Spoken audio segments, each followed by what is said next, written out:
Hey guys, what's up? Today I'll be doing a list of my 10 favorite action JRPGs ever. There are so many great JRPGs out there that I thought this list was gonna be hard to do, but it was easy. However, the order, that was really hard as opposed to the other two videos that I already did. But anyway, this is it. These are my 10 favorite action JRPGs of all time. So let's begin.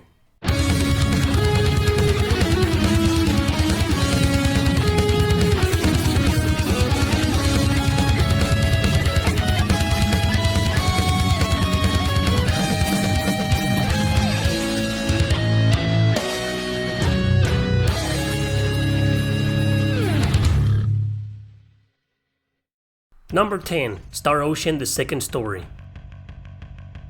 Hard to decide between this and The Last Hope, but I think I like this one more. It was the very first Star Ocean I ever played and one of the first action RPGs I tried. Barely any other games were like it. Back then, I had only played the fan-translated version of Tales of Phantasia. I didn't know some of the creators of that game were the developers of Star Ocean. It also had this 2D battle system, but Star Ocean 2 was different. It was 2.5D, and you could run around in 4 directions. It was also quite fast and responsive. It just felt great abusing some of the skills. Spells were slow, and the animations were also slow, but it was part of its charm. I also love the fact that you could choose between 2 different protagonists, the guy or the girl, and once again, I had barely played anything like that back then.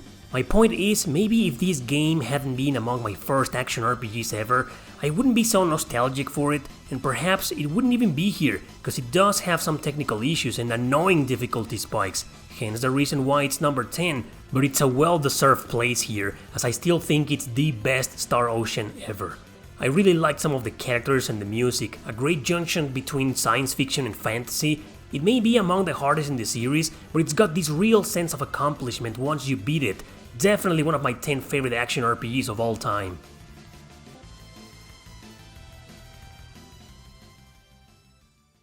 Number 9. Ravata Stories. In my favorite strategy RPGs video, I told the story on how I got this game the same day I got Lancer 5. After finishing that one multiple times to get all the endings, I went back to Ravata Stories. Little did I know I will be embarking on a very unique experience with tons of characters. I thought Lancer had a lot, but this one far surpassed it.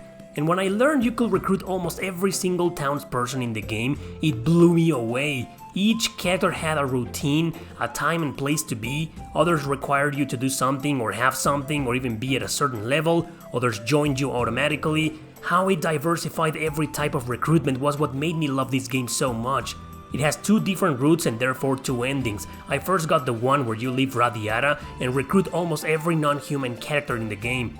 Not sure how much time I passed before I went back to it to give it a second playthrough and choose the other route, where you stay in Ravata and recruit almost every human character. It was so much fun, but you do need a guide to get them all, by the way. As for the story, it's great, not outstanding, but with its funny bits of comedy or seriousness when it needs to. Controls aren't that great during battle, but it's awesome seeing what your 3 other party members can do. Plus, you get used to the controls pretty quickly. I'm very fond of this game. I've finished it multiple times and nearly all of them included the post-game super hard dungeon. Oh yeah.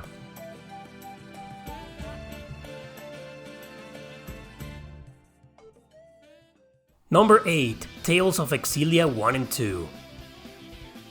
Alright, get ready for a bunch of Tales games in a row. Let's start with Exilia 1 and 2, cause if I'm being honest, I can't decide which one I like more. I guess it's the second one, but it just wouldn't exist or make sense without the first one. Yep, you need to play these games in order. I've praised before both the combat and the story in these two as being among the absolute best for me in the series. Actually, Exilia was the first game I bought for my PS3. One dude showed up at my old retro store one day and sold me the Super Slim version. I was dying to play this game as I've been a fan of the Tales series for a while. I could have taken with me any other PS3 game I had in my store, but I was dead set on playing Exilia first and foremost. So the same day, by pure coincidence, one guy had posted the limited edition for sale on Facebook. I reached out and it turned out he lived around the same area I lived in. We met after work and the asshole didn't show up, all because I had been 5 minutes late.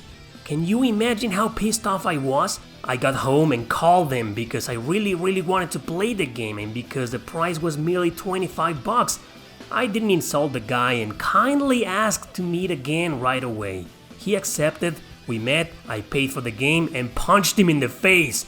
Nah, that didn't happen. But anyway, at home I played it and 3 hours later it was midnight. The next morning I was at it again. As for Exilia 2, I just found a used copy for dirt cheap one day in a local retail store. Been a huge fan of both games ever since.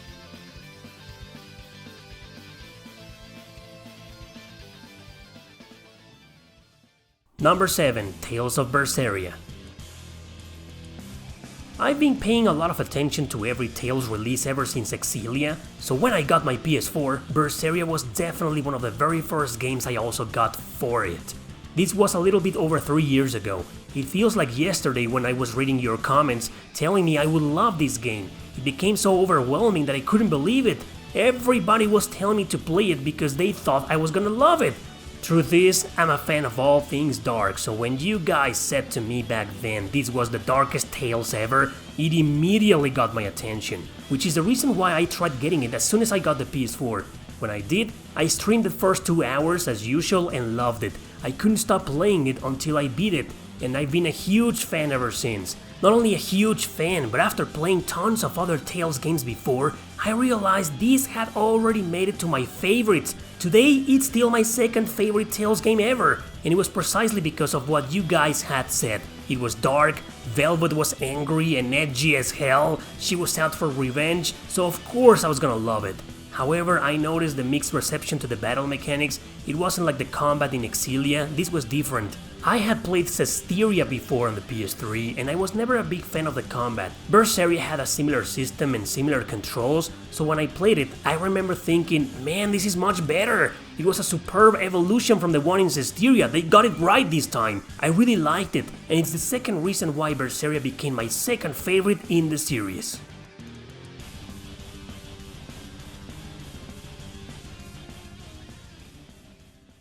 Number 6. Tales of Legendia.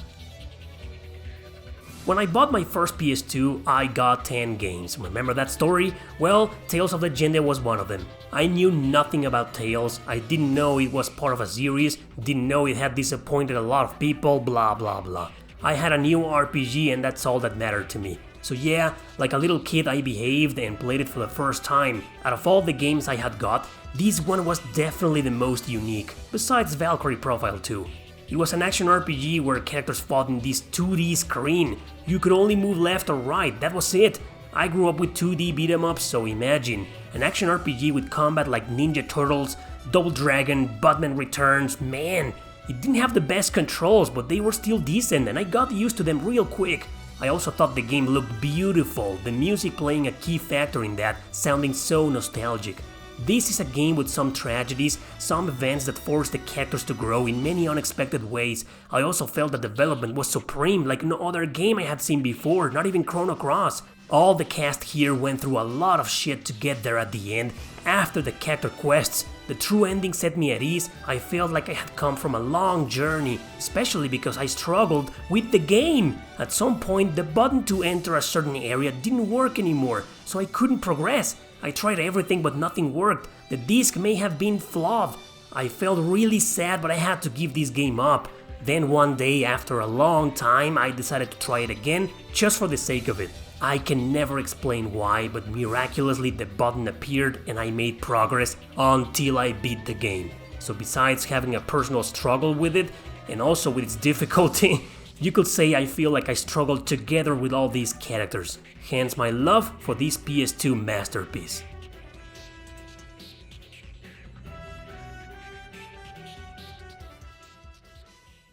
Number 5. Ys 8 Lacrimosa of Donna. Wasn't a fan of the Ys games until I played 7, the first one with party members, and that made me a fanboy. When I heard 8 was also gonna be similar, I couldn't wait. The long-awaited comeback of the series after having vanished in the PSP era. I got a PS Vita back in 2018 and that's when I first played it. Sometimes video games are hyped too much, and sometimes they don't live up to the hype. Probably because everyone was hyping them way too much for you, so as a consequence, your expectations pierce the sky. You play the game and it disappoints you, or you end up liking it but not loving it. It becomes an overhyped game for you. In other cases though, games do live up to their hype. Very few people on the internet were claiming this new Falcom RPG was a masterpiece, that it was unbelievably good. Still, I kept my expectations low, but I knew there was hype. A lot of it! So when I first played it, it got a slow start with adults speaking to people on the ship trying to find a little girl, and then that epic boss fight happens and it just hooks you up right away. So I put 10 hours into the game, non-stop, unable to focus on other JRPGs I had to play for my videos. That is until I got the PS4 version, alongside with the PS4 itself as a gift from my fan Jason Hubbard. I remember he sent the console in box and we got some issues with customs and the retarded taxes, but he never told me he was going to send Ys 8 with it. So inside the box, I found not only the PS4 but also this game and a nice letter Jason had sent. I still have that letter. I was so excited for this, so thanks man if you're still watching. I restarted Ys 8 this time on the PS4 and streamed the whole game live. Pretty sure some of you still remember that, huh?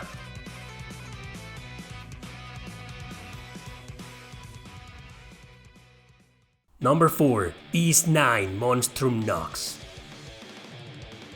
Why is this game ranked higher than Ys 8, you're asking? Simply because I liked it a little bit more. Remember when I mentioned I love all things dark? Ys 9 is the darkest of them all, I feel. Adol gets arrested and thrown in jail, but then he escapes with some help and has to go undercover. He also acquires strange dark powers given to him by a dark character called Aprilis. I mean, do you really expect me to like the plot on Ys 8 more? I love that one too, don't get me wrong, but this type of story was my kind of jam. It isn't Berserker level of dark though, but it is dark alright. I think the combat felt more fast-paced, almost the same as its predecessor but slightly faster. Again, that's the way I like it. I still think 8 has better music and graphics, but 9 has it beaten on the rest for me. I did a review of this game last year comparing both games, so I'll leave it at the end. Is there an old man story with this game? Yeah, I know I sound like an old man with my nostalgia stories with some of these games in these videos. Well, I thank my fan Matthew for sending the Switch version of it to me, and my fan Ram who sent the PS4 version. I usually don't collect two different versions of the same game, but if I had to own them, Ys 9 was definitely the game for that. Despite its mixed reviews, I held my expectations low once more, so it surpassed them when I played it for the first time. This is an underrated masterpiece just like Tales of Legendia.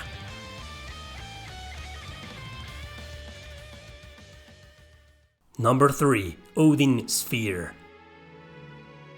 Even if the remake didn't exist, the original PS2 release will still be in this list. I wouldn't rank it as high though, which means Lifthrasir, or whatever it is pronounced, is responsible for achieving its glory on the third place. Like I said before, I grew accustomed to 2D games, be it platformers or beat-em-ups. Odin Sphere was a taste of beauty in all sense of the word for me. Found it in a flea market, played it, enjoyed it, it pissed the shit out of me with its renowned unbalanced, but I still loved it. It's not that I give tragedies preference in storytelling, it's just that I think that, sadly, it's thanks to tragedy that we connect better with some characters. Music also touched my soul to make the story even more powerful, so when I got my PS Vita, the remake was one of the very first games I played. In the original, you will get tired just by attacking a few times, leaving you vulnerable. That was removed in the remake, thankfully. Expanded areas, new bosses and enemies also made the experience much more fulfilling. And if the game already looked so pretty on the PS2, on the Vita it looked 10 times more alluring. Finally I got a present while I was in Canada. This huge collector's edition box on PS4. I knew I was getting it from my buddy Einashi, so I planned to stream the whole game live. Very excited once I got it, I opened it up, only to find this very unpleasant surprise instead of the game. Well, we both got a few laughs, but I was still disappointed, though he promised to send the actual game soon. He did, including a note that I still keep. Thanks, Einashi. Everybody should play this game if they like 2D action games. It's a must play no matter the version out there.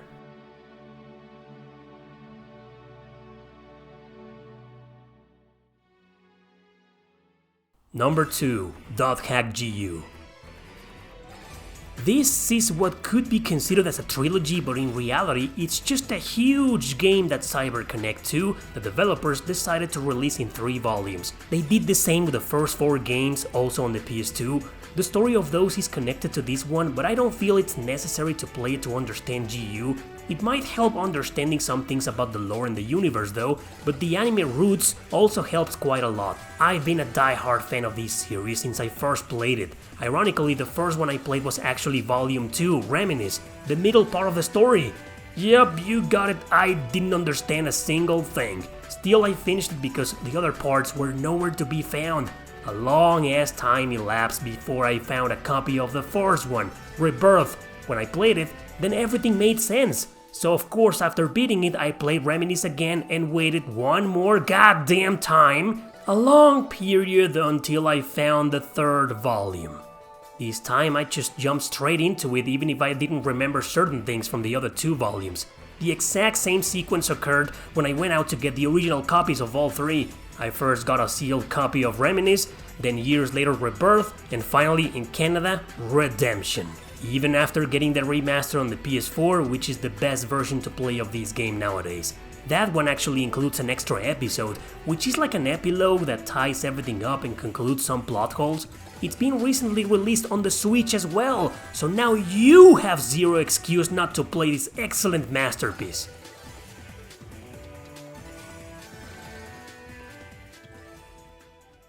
Number 1. Nier. Either version is just as good, the remake or the original. After all, the remake is based on the version we never got back on the PS3.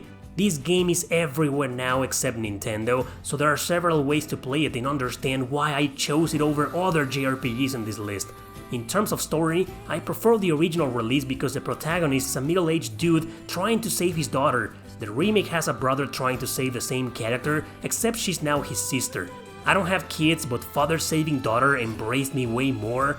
My story with Nier is kinda weird though. This guy showed up at my old store and asked me if I could get this Nier game for him. Never heard of it, I said, but I'll try to get it for you. It's an action RPG, he said, so I thought, oh wow, a PS3 action RPG I don't know about? Huh. By Square Enix, he added. Damn, an action RPG by Square Enix that I don't know? So I was very intrigued. I spent some days searching for it and I found it on a pawn shop for dirt cheap. No manual though, so that was bad news. I called the customer and he said he wasn't interested. He really wanted the game complete in box. I get it, I feel the same way as a collector. Well, my curiosity was killing me, so I had to try the game just to see what kind of action RPG by Square Enix was. You start in a very tragic moment, a post-apocalyptic world raided by dangerous shadow creatures. After fighting them off, your daughter gets even worse and, well, you immediately jump in time in the future to a now medieval setting. Would you not be intrigued by this too? I was, and it kept me going until I beat it. Loved its story, especially its huge plot twists. No need to mention the music, it's critically acclaimed for solid reasons. I can't believe it took me years to find out about this game, which quickly became my favorite action RPG ever. And it's all thanks to some random dude who didn't want it because it had no manual.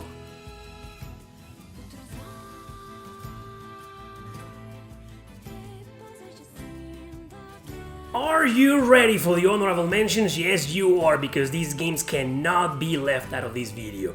Actually, my number 10 was gonna be Nier Automata, because I'm such a big Nier fan, right? Star Ocean The Last Hope, like I mentioned in the video. Code Vein, oh yeah, absolutely. Then we got these two, which are hybrids. They're action RPGs, that's for sure, but they have a little bit of turn-based in there. Knights of Azure, believe it or not, it's among my favorites. Tales of Mother Freaking Graces F on the PS3, yeah! And finally, nah. And of course I don't need to mention all the other Ys games, I'm such a big fanboy of the series, so almost every single one of them is an honorable mention. And that's it for today, guys. Those were my 10 favorite action JRPGs of all time. What are yours? Let me know. Thanks for watching, don't forget to subscribe and share this video with your friends. See you next time!